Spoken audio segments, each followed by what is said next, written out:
point Mark made about activity-based funding, because it's so important to understanding how this could actually improve our healthcare system. Right now, and it's not that hard to understand because we already do something similar on the education side. In the education system, we have block funding that goes to our school boards, and then you have a whole bunch of central planners and senior administrators trying to decide what schools should get what. But we also have charter schools, and that money goes directly to that charter school so that principals and students and parents and teachers can make the decisions locally about what the best way is to fund their schools. So what we're talking about when we talk about activity-based funding is something quite similar, where you have, say, a charter hospital, and it would get paid based on the services that it provides. And an amazing thing happens when that occurs, is that the local hospital administrator would say, gee, why is it we have this entire wing of our hospital filled with people who should be in long-term care facilities? Let's move them out so that we can use those beds for acute care patients. Why is it that we've closed down this operating room? Let's open it up. Why are we running this expensive piece of machinery only a few hours a day? Let's run it longer. And probably most important, why do we have so many administrators, and why are we paying them so much money? Let's squeeze out that layer.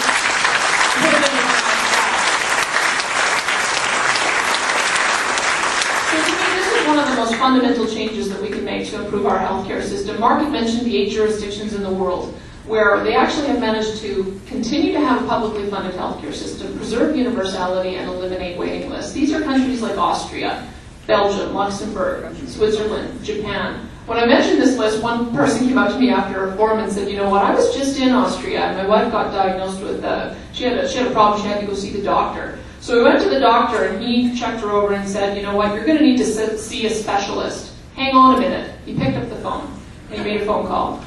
Sorry, they can't see you this afternoon. Can you get in tomorrow? That's a healthcare system network, and that's what all of us deserve to have.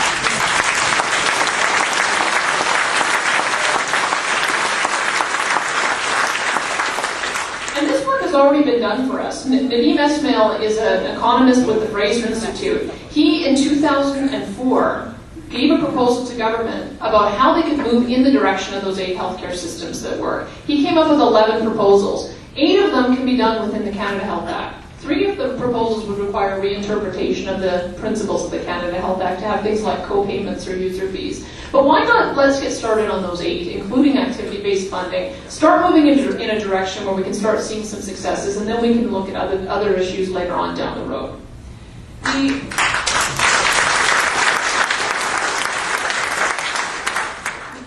Just on the issue of alternative medicine, I just want to share a story with you about a doctor who I thought was from St. Albert, but was actually here in Calgary, just to let you know how hostile the current bureaucracy is to allowing natural medicine and natural remedies. This is a doctor, Dr. Eldon Dias, I think his last name is. He actually got raided by Health Canada officials and police officers. 8 people showed up on his doorstep of his private home and held he and his family for 11 hours while they searched his home. He has a private clinic, and he delivers naturopathic medicine. What were they looking for? They were looking for folic acid tablets in the 3 milligram form, because in Canada we're only allowed to sell them in the 1 milligram form. They were looking for a natural lithium, which is used to treat some emotional disorders. They were looking for a series of natural products that are available over the counter in the US, but we've decided in Canada through our health bureaucracy that we're not allowed to have them here. We should not be subjecting our health professionals to this, and what we should be doing is making sure that we assert our authority under the Constitution to provide health care, to make sure that those natural remedies are available to the people who want them. Yes.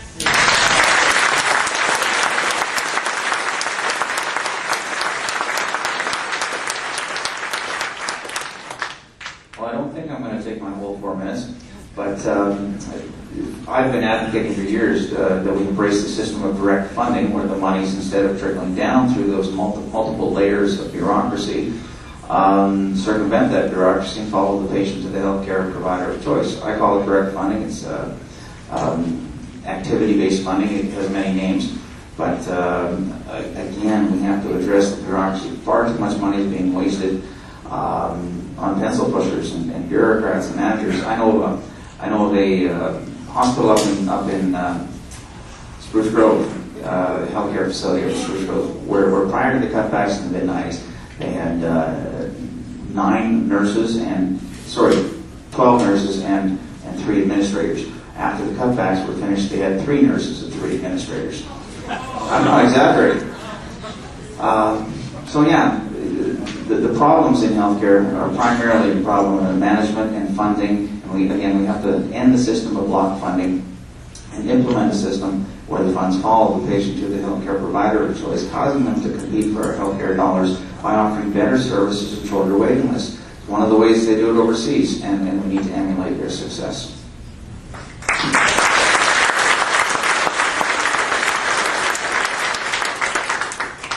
Just so you know, we're back to 2 minutes now. Starting with Danielle. Would you, and under what circumstances, would you invoke the notwithstanding clause?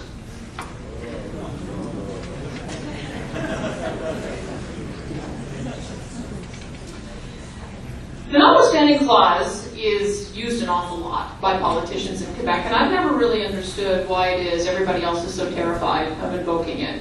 To me, I think it was put best by professors like Reiner Knopf and Ted Morton, where they look at what happens in our judicial system as a conversation. So the politicians come up with a piece of legislation, and the judges say this violates X or Y charter principle, and then it gets kicked back to the legislatures. And that's the way it should work. Then the legislature should work on redrafting legislation so that it can survive a charter challenge. And this is how this dialogue is supposed to work. But what's happened over the years is that successive governments with a liberal agenda have been wanting to pursue a liberal social agenda through the courts. So what happens is, when a decision comes out that they agree with, they throw up their hands and say, this is a court decision, there's nothing we can do about it. We know that's not true, because we can look at what they've done with, for instance, the elections gag law. The elections gag law is one that bans or limits third-party advertising during election campaigns. The National Citizens Coalition fought this again and again and again. And guess what? The courts kept striking it down and striking it down and striking it down. And the politicians kept coming back with a new version, a better version, and kept getting struck down until they came up with a version that the courts were willing to accept. So this is the way if you actually have a politician or you've got a government that is motivated to get a piece of legislation passed, they will put a lot of effort into making sure that they do that redrafting. And in the event that we pass some legislation, gets struck down by the court, and we're not able to go back and do that, there really isn't any problem with using the notwithstanding clause as long as you've got people on your side. I think it may be one of those issues where we would resort to a referendum just to make sure that Albertans are with us in using it. But I think that there have been cases over the years where Albertans would have been quite happy to see the notwithstanding clause used. Most of those, I think, are issues of federal concern, though.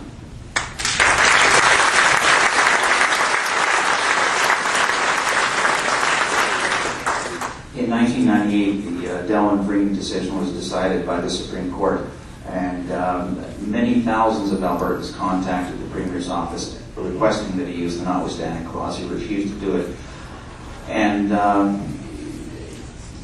as a result, we ended up with gay marriage 7 years later, and that would have been the one situation that I can think of off the top of my head where I would have been happy to use the notwithstanding clause to prevent that process from unfolding, I will say.